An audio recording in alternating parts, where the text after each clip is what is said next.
Hello, everybody, and welcome to Right Here, Right Now, live Buffalo football talk. I'm your host, Alex Brasky, here for the Batavia Daily and Livingston County News. Each week, we'll discuss Buffalo's favorite football team, along with all the comings and goings from Orchard Park. This week, we'll do so with the fan Rochester's Gene Battaglia, one of my good buddies on the Bills beat. Happy to have him on.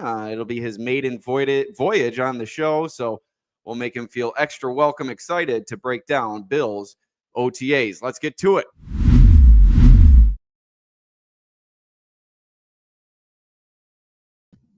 All right, Gene joins me for the first time on Right Here, Right Now. And Gene, it's really been a long time coming. You've been gracious enough to have me on yours and Mike Danger's show on the Fan Rochester. And I figured now was a good time as ever. There's so much to talk about coming off the draft. We've got a little bit of taste of the team on the practice field. And now we look ahead to mandatory minicamp and then eventually training camp. So chock full of items to discuss. How are you, my friend? I'm doing great, Alex. 80 plus degrees here in Western New York today. And, for most of these camps around the league, it's a time of year for optimism. But it's really high here in Buffalo, is it not? Just the idea that what is the weakness on this team? This team is tailor-made to make another run for it. So let's get to it here, Alex. Yeah, I mean, you have the reigning MVP. I think that brings the hype train to really a fever pitch here in Buffalo. And the Bills have been on the precipice of that Super Bowl appearance the past several years. Obviously, they haven't been able to get past the Kansas City Chiefs, but you look at all the additions they made this offseason, whether it be through the draft, through free agency, re-signing some of their own to extended contracts. I think they're taking steps toward becoming that team they need to be in order to beat the Chiefs. I think they've kind of maintained the status quo for the past several years, and they kind of ripped the Band-Aid off with a lot of those veterans leading into last season. But now with these added players at specifically positions of need, I think they're starting to take a step toward maybe not different philosophically, but certainly different in the way that they're structured on both sides of the ball. What are you most impressed with throughout this offseason? Is it the rookie defensive linemen, how heavy they went on the defensive side of the ball in the draft? Is it Joey Bosa, who we have yet to see out there during OTAs? What are you most excited for? What's impressed you most during what Rex Ryan always called the winning of the offseason for the Bills? Well, I think the winning of the offseason actually had nothing to do out of one Bills drive. It was a schedule they were handed. And you brought up the idea that you have to get past Kansas City. Now, a disclaimer. Yes, the Bills lost 2 years ago at home to the Kansas City Chiefs. But no one watching right now will dispute the fact that the easiest path to the Super Bowl is to get the number one seed. The Bills are the clear favorites in the AFC East, but that's not enough. You've got to host games in Orchard Park. If you go back to last year's AFC Championship game, would that have made a difference? Perhaps, but it certainly helped the Chiefs having that game last year on their home turf. So the idea should be make another team come to Orchard Park. The Bills not able to, get that path so far here in the Sean McDermott, Josh Allen era. Like, they haven't been the one seed, Alex. If you're going to ask player personnel wise, I love the idea that, okay, we don't have enough on defense. We're a defense in Buffalo that was 30th in third down conversions allowed last year. So you need some help there. That's a fact. And it may come at a cost of maybe developing other positions like a wide receiver or maybe getting a running back late. I don't care. The idea that you brought in numbers at all three levels, that's exciting. And that is going to be, certainly a top story as we go from minicamp to training camp here at St. John Fisher University. Yeah, Brandon Bean, as he brought up on your sister station, WGR, the Bills averaged 30 points per game this past season. So while there were some like myself who thought they might go for a splashy pick with a wide receiver perhaps early on, I think the consensus was that this team needed to improve defensively. And you look at all that they added, not only through the draft, you look at a Michael Hoyt, a Larry Ogunjobi, unfortunately both suspended for the first 6 games. I think they went all in on defense. And not only that, but some additions to the coaching staff, which we'll get to later. And I mentioned how we might not see a philosophical change wholly on defense, but I think we may see incremental changes to that philosophy. We've heard about increase in man coverage, maybe some changes in how they dial things up on the defensive line. So I'm excited to see what they have to offer. And before we move on, you mentioned the schedule, and I'm right there with you. You look at these past few years, and there's always been that stretch on the Bills' schedule of 3, 4, 5 games where you look at it, and I think it was right around the holidays last year, maybe week 10ish, and you look at it, and it's a daunting stretch for the team on paper. Now you look at this year, and you really don't have that. You start off with Baltimore, and then I think 6 winnable games in a row: the Jets, the Dolphins, the Saints, the Patriots, the Falcons, and the Panthers. Then you have the game against the Chiefs, but then Miami, Tampa Bay, Houston, Pittsburgh, Cincinnati, New England, Cleveland, Philly. There's no daunting stretch. And I think when you talk about them being gifted an easier schedule this year, I think that's the most important thing for this team. When you're a team with Super Bowl aspirations, you don't want to get bogged down in a stretch like that where you're perhaps forced to play players that are right on the edge of being able to play in terms of nagging injuries. You're able to rest those players and make sure they're full go come playoff time. And I think that lack of a daunting stretch is going to be really big for the Bills this year. Yeah, if you had to say who are the toughest 4 opponents, all right, Baltimore, Kansas City, certainly, Cincinnati, we throw into that, and Philadelphia. And you spread them out as far as you could. There's no back-to-back, certainly no back-to-back-to-back on the schedule that would have you all in knots. And you brought up the beginning of that schedule. I think the expectation should be, and yes, it's a week-to-week league, and yes, things can change. 6-1 is a realistic possibility, and particularly if you get that opener at home against Baltimore. If you start 6-1, even if the Chiefs go 7-0 to start the season, well, then that's setting up a, hey, who wants to be the top seed here? It's going to be a great drama in Western New York coming up that first Sunday in November. So the idea that, let's say the league did the Bills a favor here by giving them this schedule. There's no excuse this year in that regard. And the next topic before we get to the OTA breakdown, the Hard Knocks on HBO coming to your home area there in Rochester. And it's the first team that made the playoffs the year prior that will be featured on Hard Knocks. And I think when you look at the schedule, you look at all the added players on both sides of the ball, I think the one fly in the ointment might be this Hard Knocks situation. Now, I think if there's any team in the league that's set up best to perhaps handle the added spotlight, it's the Bills. We know that being on the beat. We go to training camp, we go to practice, and they really do a good job limiting what gets out there in terms of public consumption. So I'm not so sure that you're going to see any salacious moments on Hard Knocks, but with this lingering James Cook situation, which I guess we'll start off with, I think that's the one thing in Hard Knocks that could really maybe not bring the team down, but be kind of a lingering distraction through important time of the year when you have so many new players that you're looking to acclimate into the system. And to have that situation, to have to answer questions and to have to watch that week in and week out, that could be the one thing that I think could become a distraction for this team when, as it relates to Hard Knocks. Maybe. I mean, that's what's going to make next week fascinating, isn't it, for minicamp? Because you, me, everybody else, I don't know how the story is going to play out next week with James Cook. James Cook could show up, and you're like, you know what, I'm ready. We'll talk this later. Maybe there's some agreement. That would be really unexpected, but I can't say for certain that would be a distraction, because maybe there's some resolution one way or another, even if it is as simple as, you know what, James, we're going to let you test free agency, and he says yes. And we talked about this on our show in the Fan Rochester, like, okay, what about the possibility of James Cook being a hold in? We've seen TJ Watt and others in this league say, you know what, I'm here for my teammates, but I'm not putting my body on the line here during training camp. That's fine, but you want to be in football shape, not, you want to be in game shape. You need to like toughen up, callous up just a little bit. The idea that, soft tissue injuries do happen. It happened to Le'Veon Bell the one year that, he came in late. So the idea that, yes, that would be certainly a storyline. I'm sure Brandon Beane doesn't want any secrets of the trade when it comes to negotiation or anything like that going out there. But to me, the whole Hard Knocks thing, I think, Alex, I think it's a little overblown. And here's why.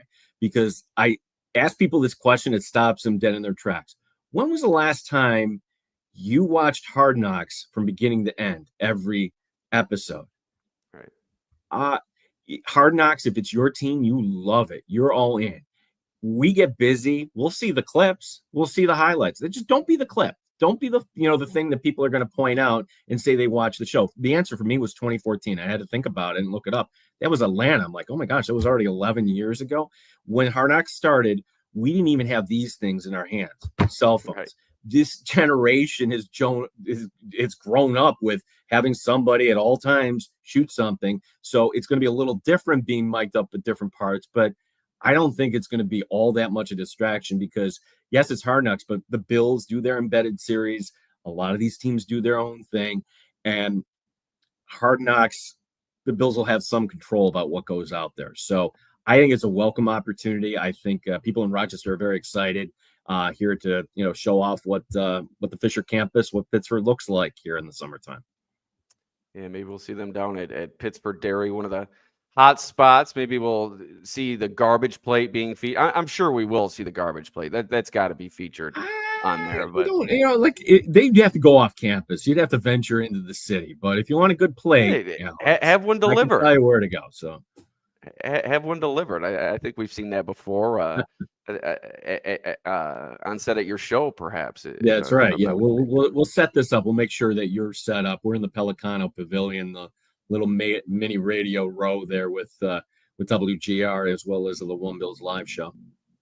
Right. So as far as James Cook is concerned, like you mentioned, I think the discourse around him will really ratchet up if he's to miss mandatory minicamp this coming week. And quite honestly, I'm expecting him to miss it. Like you said, there's a chance he shows up and he's kind of a hold in, but this is the time where it really matters. Obviously, voluntary OTAs before this being mandatory. If he's to miss, he could be fined upwards of $94,000, $15,000 plus for day one, $31,000 plus for day two, $46,000 plus for day three. So I think that's when it becomes real. That's when you'll see James Cook perhaps draw that line in the sand and really go out on the ledge to say that he's not happy with his contract situation and he's willing to miss time away from the team in order to prove his point.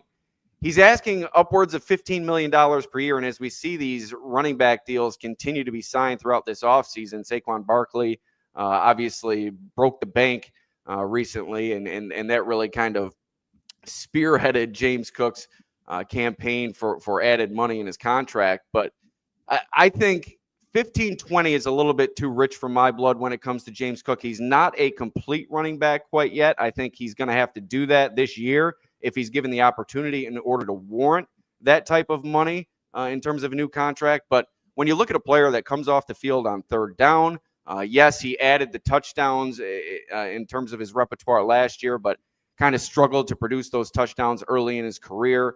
Maybe he's put that in the past, but I think there is still somewhat of a skill set lacking with James Cook as far as a complete running back. And when you are to pay those players that big time money, you really need a complete player at that position, somebody that you can rely on to pass protect. And we saw in that game against the Chiefs on that final drive that bombed to Dalton Kincaid down the field, James Cook whiffing on the block. So he's proven that he can't be trusted in that regard. Now, on the other side of the coin, he's the second most electrifying playmaker that the Bills have on offense. So I think you have to weigh both sides, and you have to think about what is life going to be like without James Cook. Ray Davis was a nice player in year one. Ty Johnson, also a nice player, but I don't think they have the explosiveness that James Cook has and that game-breaking ability. So I think there's two sides of every coin, obviously, especially when it comes to the James Cook situation. A lot of times these are kind of cut and dry. I think it's a little bit more convoluted. There's more nuance to this discussion when it comes to James Cook and how the Bills view him, how he should be viewed by the team, and whether or not he can take a step forward in his final year in the contract, because I don't expect he's going to miss the entire season. He's not going to hold out for a full year like a Le'Veon Bell. I think that's really career suicide, and we've seen that play out in the past. So I think we'll see him get back on the field at some point. It's just a matter of, will he hold out at mandatory minicamp? Will that holdout stretch in to training camp? And that's really when the fines start to become a huge issue, because I think it's $50,000 or something per day during training camp. So I think we'll see the rubber meet the road, whether it be this coming week at mandatory minicamp or down the road at training camp. But this will be something interesting to follow, both on Hard Knocks and from our own lens in the media. Well, it would behoove James Cook to just be out there, produce. You will get paid. And I will just say, Alex, I think a lot of people would agree that these guys put their bodies on the line. I have no problem with James Cook asking for $15 million. You can ask for it. You might not get it. But the problem is that got out in the media, or, it wasn't really the media. It was James Cook putting that out. It was his own social media. Right. And then we all have to react to it. That's where his representation, I would put point the finger to, like, you're the representation. You've got to kind of at least go through the beats here of, okay, you want this, putting that out there isn't helpful in this regard. James Cook, rather than look at the negatives of how he comes off on third down, Alex, he has speed. Anybody go back and watch that week 2 game against the Dolphins. Boom, just leaving Jordan Poyer in the dust. Or that wild win in Detroit where he's just running away from the entire Lions defense. And you brought up Kansas City. The Buffalo Bills do not have a chance in that game if it's not for James Cook. So James Cook in this offense works because you have the perfect complementary pieces. You have a Ray Davis that can take the ball and take some of those, tough yardage plays off of him. And then you have one of, if not the best third down backs in the league, in Ty Johnson. Ty Johnson does so many things out of the backfield. He blocks, he catches. This three-headed monster, if they can keep this together. Here's my concern. I'm just throwing this out there, Alex. Like, if James Cook is coming back and he's got to play, but he knows he's got to accumulate numbers, this was all fine last year, the everybody eats mentality.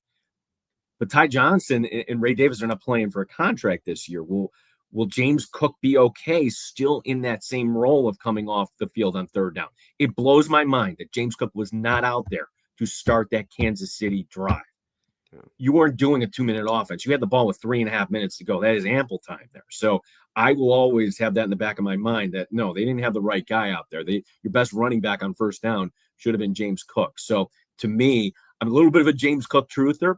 And I've been noticing too, Alex, how whether it's McDermott, whether it's Allen, this week Joe Brady, they call him Jimbo. They want to let him know through the media that he's respected there. So he's such a quiet guy, James Cook, that when he does speak someday in front of the media, I'm not sure how much we'll get, and that's totally fine. But ideally, I would think that this is going to head down a road, perhaps that James Cook will be playing for a contract this year. It would be a surprise to me, Alex, if something got done before the season started. Yeah, you heard Joe Brady yesterday talk about the Jimbo and kind of the endearing way that everybody discusses James Cook. And they always kind of want to make him feel that he's at the front of their mind, even when they're giving kudos to, let's say Ray Davis, and kind of how he's been given added opportunity during these OTA sessions to spread his wings as more of an added element to maybe being on the field with players that he wouldn't be accustomed to.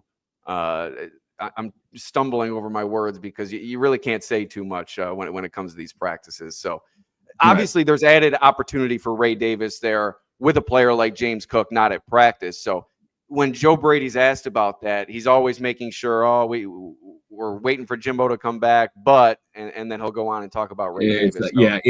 It's coach speak. They all say it like it's an opportunity for somebody else. Of course it is. Nobody's denying that. And James Cook is, can we agree he's one of the top 10 backs in this league? Top 5? Where do we put him? Yeah, I think I'd go above top 10. And another thing that you look at with Cook is the added ability in the receiving game. He really left any questions of his hands behind last year, had a good year in that regard. And really overall in the Bills running back room, I think that's something we might see them take a step forward with this year. They're use of the passing game. They're really efficient in their use of the passing game last year, but they weren't at the top of the league in terms of usage. So I think maybe upping that usage, and if you're able to maintain that efficiency, that could become an added element to your offense that I think could help in those situations, those late game and end of game drives where you don't have anybody open down the field. Dump it down to a running back, get 8 yards, and keep the drive alive, keep it moving, keep the chains alive, or keep the chains moving. So I think Ray Davis in his second year, we've seen it in the past with Bills running backs, Devin Singletary, and even James Cook in his second year go from, I think, around 500 yards to, I think, 1,100 in his second year. So Bills running backs take that big step in their second year. We'll see if we see it from Ray Davis. I don't think there will be as much opportunity there if James Cook is to return in that same role, which I expect he will. So the Bills have depth at that position. I don't think it's a huge concern for them at this point. Now, if Cook is to miss time, like I said, during minicamp and training camp, then I think it becomes more of a concern. Not only his absence, but that level of distraction that it may create within the locker room, because questions have started already. If he's not there during mandatory sessions, those questions are only going to run more and more rampant. But moving on from the James Cooks, go ahead. Oh, can I say one more thing? I think it's a credit to Brandon Beane too that we there's no precedent here. Maybe you could have said James or Jordan Poyer, but we really haven't had this storyline. Something happens, it gets resolved beforehand. So that's what also makes this, this story very interesting to me, is that, we haven't gone down this road here in the Beane era. How about cornerback one? We'll move on from the Cook discourse. That's another hot topic at OTAs, and obviously it stems from the Bills drafting Max Hairston in the first round, but also bringing Tre'Davious White back through free agency. And those two obviously are in competition for that CB1 role. Dane Jackson may be a dark horse candidate, but I think you look at those two, White and Hairston, as kind of the leaders in that group. And as it stands right now, and I've maintained this really since they signed White and beyond after they drafted Hairston, I think in a perfect world, the Bills would like to see White do enough during this offseason to take the reins as the starter week one. Now, I don't think they'd like him to hold down that role throughout the course of the year. I think perhaps early in Kaiir Elam's career, I think the ideal route was for him to start learning slowly in a reserve role and then burst onto the scene in a starting role as the season went along. But that never really transpired in terms of his progression. I think if Hairston is able to do that, that's the ideal situation for the Bills. He has all the traits, he maybe except for size. He has the athleticism. He has that burning speed that the Bills have been lacking at the position. Perhaps what he is lacking at this time is, as Bobby Babich mentioned yesterday, I think when I asked him about Dorian Strong, he's going from his college terminology and the college philosophy, now playing in a different system at the NFL level. So if he's able to get the scheme under him, and I think that may take a few weeks into the regular season, learning behind a veteran like Tre'Davious White, I think that could help him hit the ground running in terms of a long-term outlook in his career. So as it stands now, fierce competition, nothing has been decided, but I think the ideal situation, and I think if you ask me right now, Tre'Davious White, the starter week one, Hairston working into that role. Let's go back to draft night. And when you learned that it was Maxwell Harrison, we all did our homework, right? I was floored. I doing the prep work and everything and thinking that is not normally a player the Bills would draft. And the reason is, well, the scouting report, and you've seen it, that, okay, maybe he's not the best tackler. Maybe he can learn there. But here's why I love it, Alex, because you have a corner on the other side in Christian Benford. If you're a quarterback, you really got to be careful if you're throwing Christian Benford's way. Christian Benford is, right up there in terms of corner ones in this league, which means you're going to look in the other direction. Boy, to have somebody that maybe can jump a route or make some big plays. I'm sure when Hairston is going to be out there, he'll take his lumps. I remember Tre'Davious White getting burned by A.J. Green in a loss to Cincinnati, and he beat himself up over it when he shouldn't have. You're going to have those plays when you're a corner.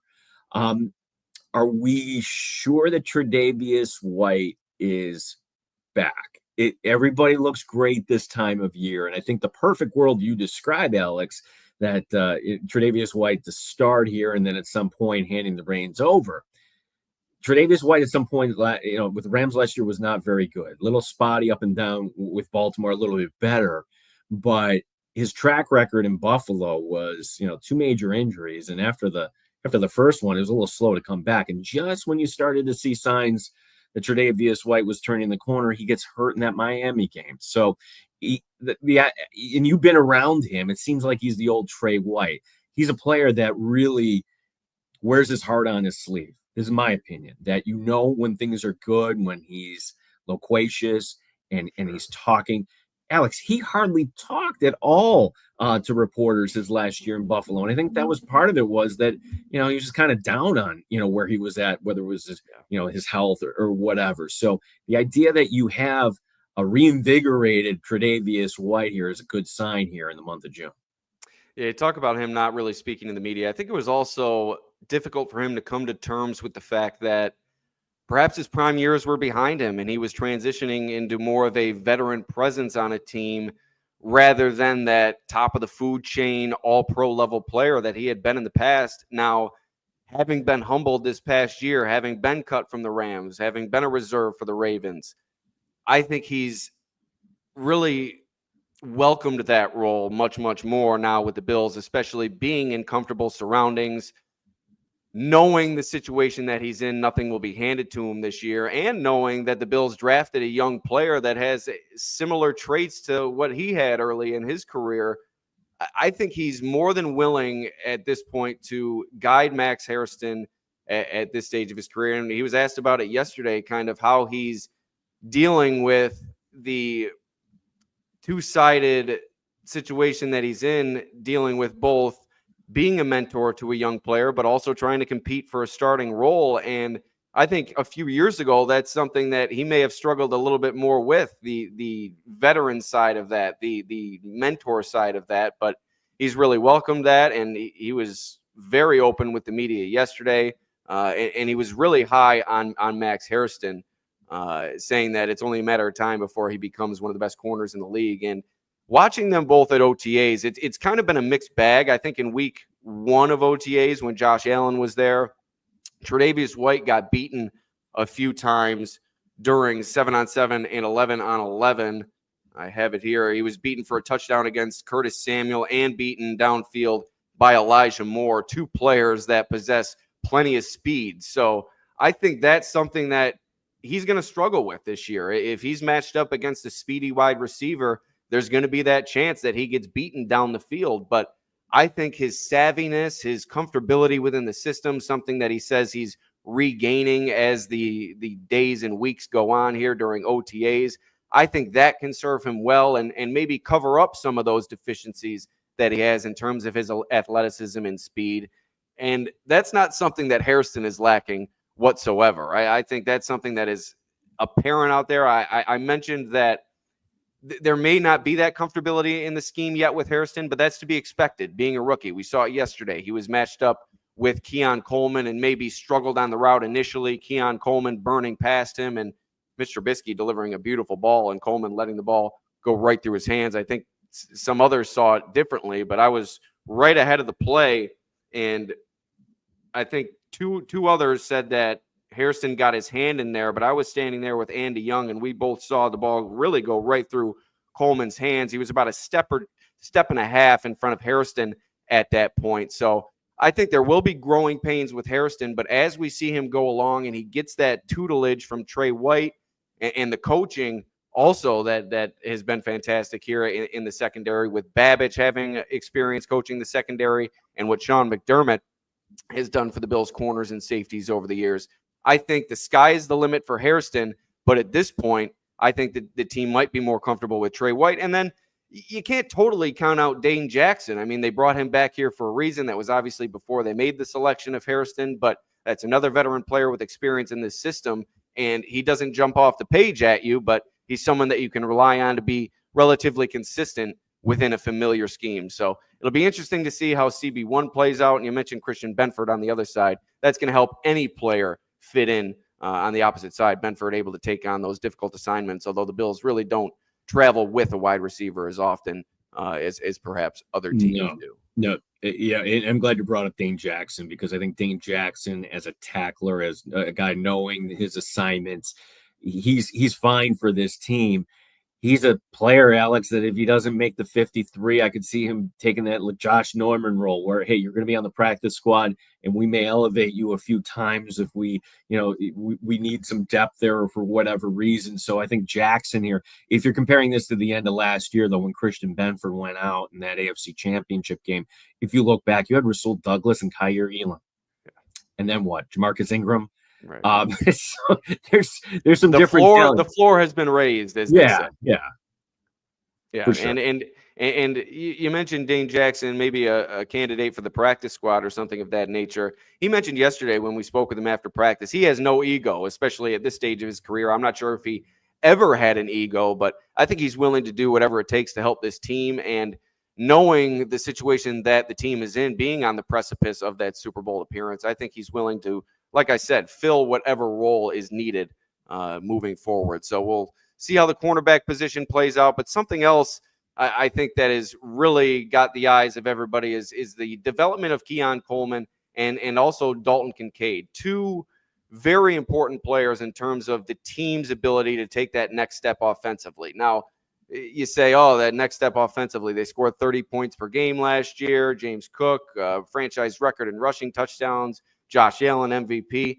Yes, I'm not so sure that it's a drastic step forward that they need to take. But I think the step forward that they need to take is having those matchup beaters on the outside in the pass catching core, whether it be a Coleman, whether it be a Kincaid, or some of these speedy guys in a new receiver, Elijah Moore, Curtis Samuel, in his second year in this system. So when it comes to Coleman and Kincaid, really the talk about those two has been their body composition. And I took a photo of Keon Coleman that made the rounds week 1 during OTAs. He really looked in the photo, and you can just tell watching him on the field. And Trey White even remarked about it in his comments that the body has gotten bigger, especially in the arms, in the upper legs. So he has put on muscle.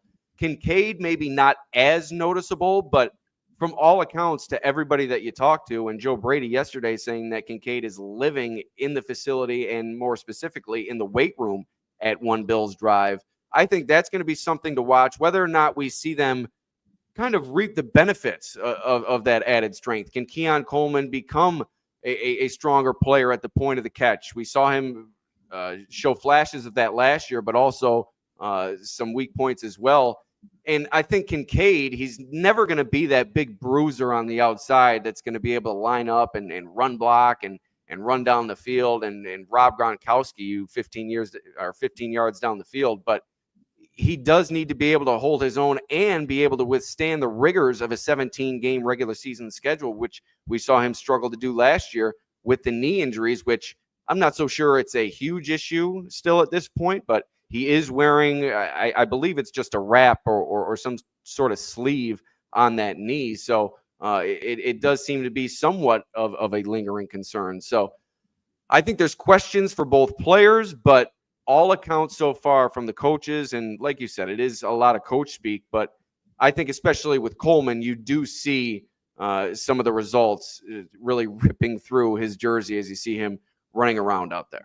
Yeah, great photography by you, Alex, and we saw that. And actually, we sourced you on that, making sure that you were right there to see. All right, that thigh, there's a little more definition in Keon Coleman. There's your visual. He put in some work this off season. I thought it was interesting that at the season-ending press conference, Sean McDermott got out of his way a little bit just to mention Keon Coleman specifically and Dalton Kincaid, and that's not off the cuff. That's carefully planned. That's an agenda. That's a head coach that was using that forum just to kind of just call out his players and know that there's a little bit more. And the discourse about, hey, the Bills ignored the wide receiver position in this draft, I'll listen to that. But what if the answer is right here? I mean, in the last 2 drafts, the top selection by Buffalo has been a wide receiver and a pass-catching tight end. So to me, that it's a position that hasn't been ignored. There have been resources. Sometimes this takes a little time. That's the simple answer. And I think when you have players going from year 1 to year 3. In this case, it's going to be year 1 to year 2 for Coleman, 2 to 3 for Dalton Kincaid. But can these guys step up to a different level? And I think that if you just compared the receiver position right now, Alex, this year to where we were last year we were concerned, like, oh my gosh, who's going to take over for this production for Steph Diggs? And it's such a distant memory. It really wasn't that long ago, but Shakira's answered the bell. You certainly have some other receivers here. You think about all the guys they tried out and it didn't quite work, whether that was Marquez Valdes-Scantling or Chase Claypool was here for a hot minute. We don't have that anymore. I think if we know going in who these 5 receivers are going to be. Where does Coleman fit in that pecking order? Ideally, you want him to be the number 2, right? I think Shakir can kind of be like a 1-ish sort of receiver, working his way around. I love his work after the catch, but there's room for growth there. Of all those receivers, it's certainly Keon Coleman. 2 players I'm watching this camp just to see how they're developing. Keon Coleman and Cole Bishop. Like, these are 2 guys that are going to get every opportunity to nail down a starting position, Alex, and really contribute on this team. The question is, are we being too optimistic when it comes to both of them? A fascinating storyline coming up in camp.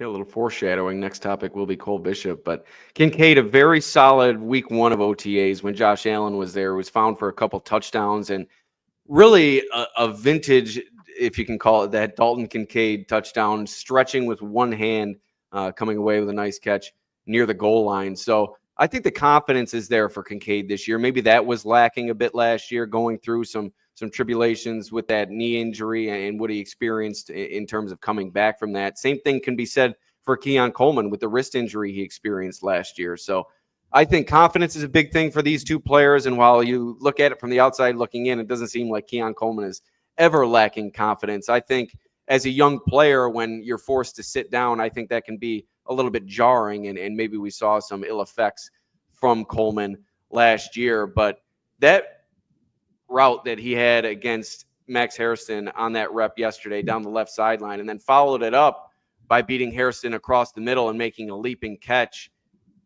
His route running, you can tell, is becoming more refined. And Tre'Davious White said as much, just watching his film going back from last year and now seeing him on the practice field. Not only is the body composition different, but something White mentioned that has taken a step forward for Coleman is that route running. And that's something that can allow a player to create the separation, something that Coleman has not necessarily been known for, but he created it on that play against Max Harrison and put himself in position to make the play, let the pass go through his hands. It's going to be a different ball thrown from Josh Allen perhaps, but I think overall you've liked what you've seen from Keon Coleman, albeit it is during OTAs, no contact, and really that's where he makes his hay. But those are 2 players to watch. I think maybe the most important players for the Bills offensively, outside of getting James Cook into the fold. I think whether or not Keon Coleman and Dalton Kincaid can take that next step, I think will be critical for this team. And also Elijah Moore, and we won't touch on it because we're kind of running out of time here, but Elijah Moore and Josh Palmer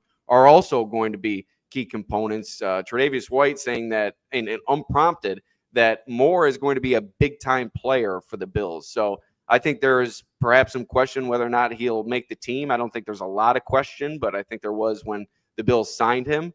But the way that White is talking about him and the way that we've seen him just flow through routes and show that speed, that's something that the Bills do not have within the wide receiving core. So we'll see if Josh Palmer can bounce back from what appeared to be a minor injury during the second week of OTAs. He exited briefly, came back, watched the rest of practice with his helmet. But I think those 2 can also bring a lot to the table. And then lastly, Curtis Samuel, somebody who did not have the greatest year last year due to the turf toe injury.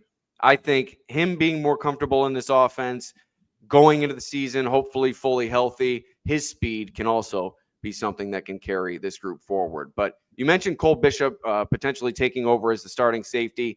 It's clear he's being given every opportunity to do so this offseason. It wasn't the same last year. Being a rookie, they forced him to compete with Damar Hamlin, and likely due to the preseason injury, it really gave Hamlin the lead in terms of that race. And and Hamlin ran with it and held it down for the length of the season. But I think what you saw from Bishop last year was kind of drinking through a fire hose as a rookie, somebody who plays with a lot of speed and aggressiveness. I think for a player like that, it can be difficult to acclimate to the NFL level because you kind of have to slow down. You have to understand the defense that you're stepping into. And I think Bishop struggled with that last year. And if we're able to see him pick up the defense and become more comfortable in it, that's when you'll see him fly around and really show his true skill set this year and potentially lock down that starting role like the team wants him to. Yeah, we were so lucky, right? Years of Poyer and Hyde, and they knew exactly. They're just such a perfect complement. They came along at the exact right time. If I had to say, like, what is the toughest position on the Buffalo Bills? Well, offensively, it's the quarterback, right? But on the defense, it's certainly the two safeties. Like, you could say the middle linebacker because you got to be responsible for calling out the plays, but what the safeties has to do in the Sean McDermott defense. And sure, we could label one a strong safety, one a free safety. And it's interesting how they're really not trying to put a label on Cole Bishop. They really want him playing both here. So I'd also throw in Derek Forrest. I think that's a veteran that, the Bills picked up, and much like years ago with Hyde and Poyer, we heard of Hyde and barely knew of Poyer, but what do we have from Derek Forrest? Because there's some good tape on him from Washington, so I won't rule him out of the mix there.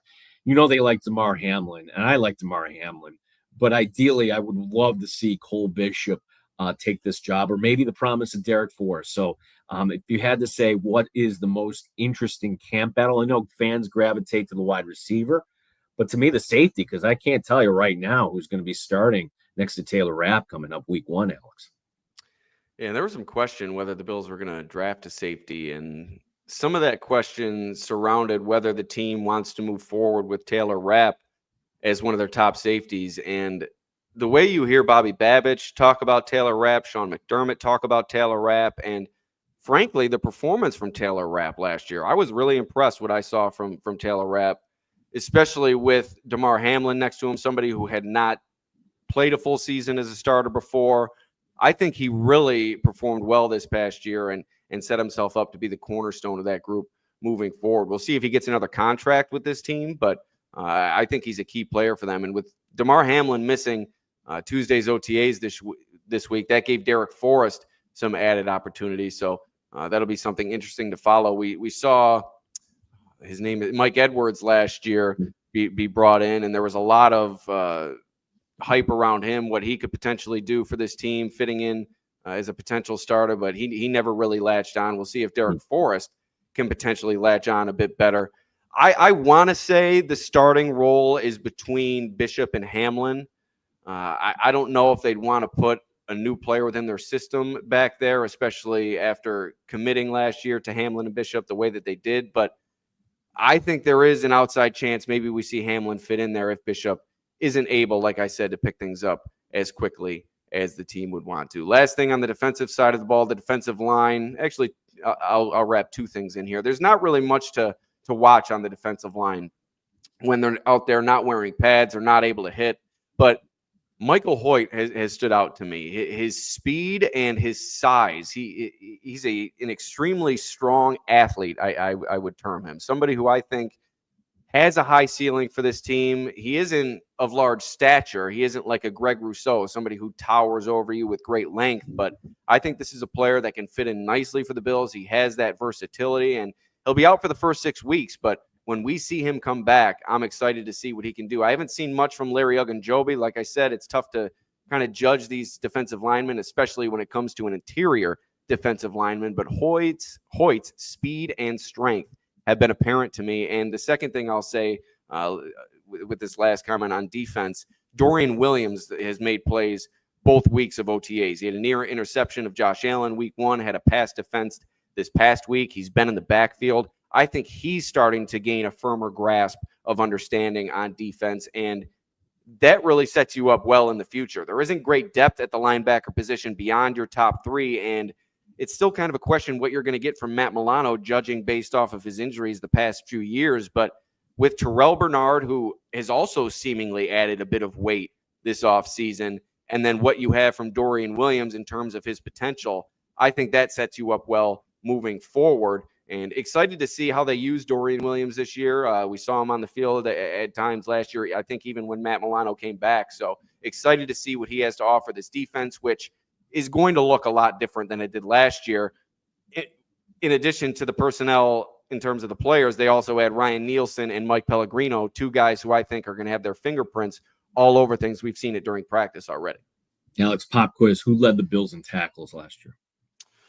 Dorian Williams. It's correct. Correct. So it's to his credit because he learned two positions. Remember, Matt Milano was hurt at the beginning of the year, and then you had a stretch where Terrell Bernard was out there. To have a Dorian Williams in there, and maybe this is a year where, all right, you're going to start a rotation on the outside, perhaps, with Matt Milano, trying to keep him fresh, knowing that, he's there. By the way, Matt Milano last year, when he tracked down Bo Nix in that wild card game, I'm like, okay, Matt Milano is just fine. You're right about hard to kind of evaluate talent on the defensive line, but I think the hope is which one of these guys is going to step up and be the guy. Like we look at Greg Rousseau and we want a little more. We look at Ed Oliver and we want a little more, but you have these complementary pieces now, these big guys like Deion Walker and Sanders, other guys that are going to push them. Maybe you get something out of Daquan Jones. These pieces all kind of fit together on the defensive line. So it's something that we're really not going to kind of get until we get to the training camp portion at St. John Fisher University. But I'm very excited to see all these newcomers on the field. Final notes, just quick notes on the rookies, just from what I've seen. Deion Walker, he set out a portion of individual drills during, I want to say it was rookie minicamp. But since then, I've seen him on the field really the entirety of each of these sessions, and doesn't seem to be limited quite as much as maybe some may have expected him to be. Now, the contact hasn't started. We'll see if they sit him out a little bit during mandatory minicamp as he continues to nurse that back injury, but he's been participating and really a fluid athlete. He's not somebody who lumbers around, somebody who can run around and has quality athleticism for a big hulking guy. TJ Sanders, the one thing that stands out to me with him is his confidence and his swagger, bursted into the backfield in week 1 of OTAs, and just somebody who, like I said, walks around with a presence, and you can see he's going to fit in pretty quickly. He's not my favorite pick in terms of the trade up to get him, and his skill set I think is a little bit redundant on the Bills defense, but it is something that they like in their defensive tackles, and how I've seen him on the practice field interact with his teammates has impressed me. Landon Jackson, he's a first one in, last one out kind of guy. He's going to be a fan favorite for his hardworking nature. Jordan Hancock, Bobby Babich had some interesting comments about him yesterday, like really going in depth when he was asked about him, saying that the Bills have a time-sensitive plan with their, what was he, fifth round pick? Landon Jackson? No, Jordan Hancock. Oh, Jordan Hancock, fifth round pick. And for Bobby Babich to say that they have a time-sensitive plan, and it was beyond just a time-sensitive plan. I can't remember the exact words that he used, but that says a lot about a 5th-round pick. And then you have Dorian Strong, a pro-ready player, maybe not with the same athleticism of his fellow rookie cornerbacks, but somebody who I think can fit in nicely in terms of how he can acclimate quickly in terms of that pro readiness. And Jackson Hawes all over the field during rookie minicamp, somebody who's going to factor in to the running game as well, being used as that extra tight end. But Gene, I kind of fit in a lot there at the end. I got to run. I had to get out of here about 8:55, and I obviously don't want to keep you too long either. Is there anything I left out? And then also, what do you have planned on the show coming up? Yeah, so we will certainly be talking to friends like Dan Fates and Matt Perino and yourself next week as we take a look at the mandatory minicamp, which will be. And will Sean McDermott keep these guys the full time? He did last year. Other years, the work is done. Let him go. So we're going to be certainly talking Bills football. And for anybody that likes Bills football, we're on daily in Rochester, 3 to 6 inside the Odyssey app. If you're in the Rochester area, 95.7 FM and AM 950, and also YouTube, Twitch. I don't know how many platforms. And Alex, you and I agree on many things. One thing we do not agree on: let's go Mets. Let's go Yankees. Continue to be the little brother that the Mets are. The Yankees won round 1 of the Subway Series. Round 2 coming up this summer. I'm going to try to get out there for that, I think. Maybe we'll have to make a road trip, Gene. That sounds good. I'm in. All right. Thank you for joining me, Gene. And thanks for fitting so much into this 50-minute session. And right here, right now, we'll be back with weekly episodes moving forward as we look ahead to training camp in St. John Fisher, as Gene and I will be sure to enjoy many a beverage during those weeks on the grounds in Pittsburgh. Gene, thank you for joining me, and thanks to everybody for tuning in. We will see everybody next time.